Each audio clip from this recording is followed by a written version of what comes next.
India beat Pakistan in the Asia Cup final to win a 9th title. But the win got overshadowed. That's because India refused to accept the trophy from Mohsin Naqvi. Why? Because politics crept into the celebrations. What actually happened? Well, India defeated Pakistan by 5 wickets in Dubai in a closely fought and dramatic final. But then the presentation ceremony dragged. The trophy handover was to be done by ACC President Mohsin Naqvi, who is also Pakistan's Interior Minister and the PCB Chairman. The Indian team refused to accept the trophy from him. They'd already been skipping the customary handshakes with Pakistani players during the tournament. I made a different video about that. India's position was, we can't accept an award from someone seen as a representative of a state with which tensions, both political and military, are high. And the trigger, some of Mohsin Naqvi's recent social media posts and reposts were seen as provocative or aligned politically. India apparently asked for the trophy to be handed over by someone else, perhaps the Emirates Cricket Board vice chair instead. But that request was rejected. And so nobody handed the trophy to anybody. Why is this dangerous and bad for cricket? When politics starts dictating who gives a trophy, it erodes the spirit of sport. Sport should be the one space where respect,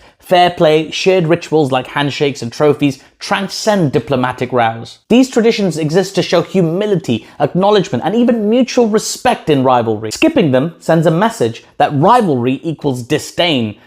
And that symbolism matters. It gives political agendas cover, letting them mask nationalism or jingoism under "we stand for our country, our victims, our honour," all the while degrading sportsmanship. India chose mock celebrations, an imaginary trophy, emojis and things like that, instead of putting up with what is an established norm. Statements by Indian leadership, like the captain and the board, tied the refusal to broader political issues like terror attacks, military operations, and public sentiment. The media and public reaction also turned this into yet another moment of nationalist pride. Chanting, symbolic protests in the stands, these amplified jingoistic framing. Cricket is meant to unite, not divide. Sporting contests are one of the few outlets where rivalries can be fierce, but still respectful. War metaphors, threatening language, refusing civil gestures all escalate tensions off the field between fans and community. They feed into hate and xenophobia. What's more, young fans look to their heroes for examples. If they see sportsmanship being tossed aside for political posturing,